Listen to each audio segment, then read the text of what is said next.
होता है। ये कथनी करनी, एक बार कहते हैं कि जी 75 साल पे रिटायर होना चाहिए, और जब देखते हैं, जब मुंह पे आ गया 17 सितंबर को मोदी जी 75 साल का हो रहे हैं, 27 सितंबर को आरएसएस 100 साल का हो रहा है, भागवत मोहन भी 75 साल के हो रहे हैं, और जो है नीतीश कुमार 75 का, और कांग्रेस के भी 5-6-7 जो है नेता वो 75, कुछ लोग तो पार कर गए हैं, फिर भी लगे हैं। इनको रिटायर होना चाहिए, इनको छोड़ना चाहिए। उन नौजवानों के लिए जो विलक्षण शक्ति रखता है, जो 65 करोड़ की युवा युवती भारत के अंदर है, क्या उसमें कोई उनमें शक्ति नहीं है? क्या वो देश को नहीं चला सकते? उनमें से क्या 543 नहीं है? क्या 272 नहीं है? क्या 50-100 नहीं है?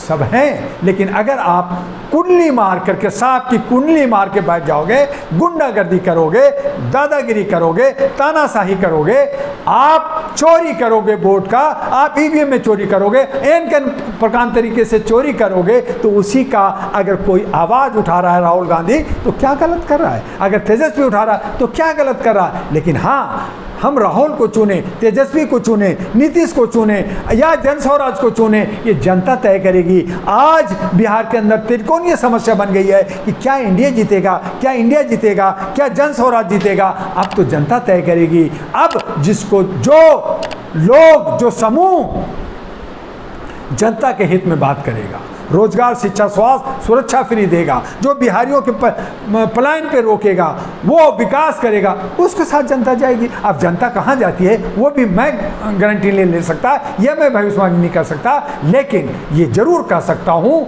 कि बिहार में एक नया बिहार आएगा, एक नया सवेरा आएगा, एक नया बदलाव आएगा। और ये जितने भी चाहे करोड़ों अरबों रुपया खर्च कर दें, कितना भी चीख चिल्ला रहे हैं, ये सब की जो है लुटिया डूबने वाली है, ये सब औंधे मुंह गिरने वाले हैं, और नए नौजवानों का साम्राज्य बिहार में होगा। वहीं से दशा दिशा पूरे भारत को मिलेगा, फिर बंगाल को, फिर आसाम को, फिर जो है केरला को, और तमिलनाडु को भी अगले साल चुनाव है, इसलिए वो तमाम नेता बिहार में आ रहे हैं। ये सब सियासत का खेल कर रहे हैं। डॉक्टर दुआ का कहना है, ये तमाम सियासतदान, जो कॉर्पोरेट पार्टियां हैं, ये जो पारिवारिक पार्टियां हैं, जो लगातार ये लूट रहे हैं, जो हमारे जनप्रतिनिधि चोर उचक्के बन करके, जय चंद बन करके, चिपक करके और गलत डाकू सरदार बना रखा है, उन तमाम लोगों को हराना होगा और लोकतंत्र और संविधान को बचाना होगा।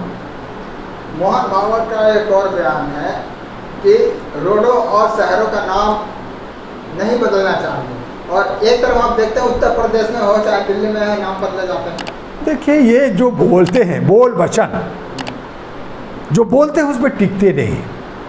पहले बदलाव करते हैं, आप सड़कें बदल देते हो, आप राजपथ का नाम बदल देते हो, आप मंदिर का बदल देते हो, आप मस्जिद का नाम बदल देते हो, आप शहर का बदल देते हो, आप रेलवे स्टेशन का बदल देते हो, आप एयरपोर्ट का नाम बदल देते हो। और जब आपको वोट लेना होता है बिहार का विधानसभा में, उनको मालूम है कि वहाँ मुसलमानों की संख्या ज़्यादा है, 17% मुसलमान है, 17% मुसलमान और यादव, या मान लीजिए अति पिछड़ा जो 38% है, वो अगर जुड़ गई तो सब फूर हो जाएंगे। उससे बचने के लिए नहीं, मुसलमान हमारा डीएनए से मिलता है, वो सब भारतीय हैं, हम भाई बंधु हैं, हम मनुवादी हैं, हम जो है आदिवासी थे और एक ही हैं। अब उनको अब एक दिख रहा है, आप नफरत करते हो, आप मराते हो। आज तमाम शहरों में आज हिंदू मुस्लिम की लड़ाई हो रही है, लड़का लड़की की लड़ाई हो रही है, मॉब लिंचिंग हो रहा है, आप जो है छुआछूत कर रहे हो, आप जो है, अगर यही सब सच्चाई है तो एक मैं भागवत मोहन जी को भी मैं पाँव छूंगा, उनकी पूजा करूंगा। आप क्षुद्रों को मंदिर की पुजारी बना दो, आप क्षुद्रों के साथ और तमाम कह दो कि कोई किसी के साथ इंटरकास्ट शादी कर सकता है, कर ले, रहे, कह दो, हम आपको महान माना देंगे। तो एक तरफ आप नफरत बोओगे, एक तरफ आप कहोगे कि नफरत यानी कि बबूल बोओगे और कहोगे सेब मिले। अरे सेब की बीज बोना पड़ता है मेरे भाई। अगर आम चाहिए तो आम का पेड़ लगाना होगा, अगर मुझे अंगूर चाहिए तो अंगूर का बीज लगाना पड़ेगा। वहाँ बबूल बोओगे, वहाँ जहर बोओगे, वहाँ पे अफीम बोओगे और कहोगे कि मुझे मीठा मीठा चाहिए।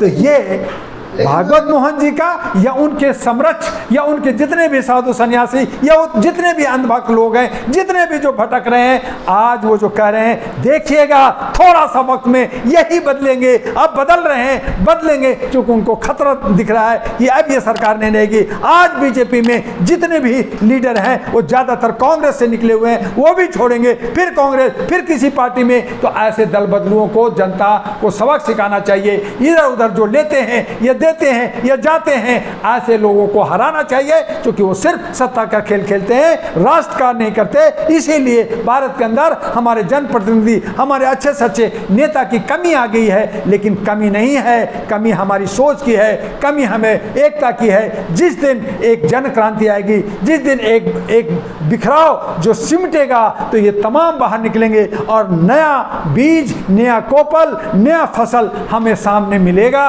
हमारा देश के अंदर 6 ऋतुएं हैं, बदलती है। इनको जो ये कहते हैं मैं हिंदू राष्ट्र बनाऊंगा, मैं ये कहते हैं मैं ये करूंगा, अरे इनसे पूछो कि हिंदी की 12 महीना का नाम बता दो। इनको जनगण पूरा सुना दो, आप वंदे मातरम सुना दो, आप प्रेमबल सुना दो, आप मौलिक अधिकार सुना दो, कुछ नहीं आता। लेकिन ये राजनीति करते हैं, ये नफरत फैलाते हैं, ये राष्ट्रभक्त नहीं, ये सब भोगी भक्त हैं। और ये भोगी भक्तों से हमें सावधान रहना हो।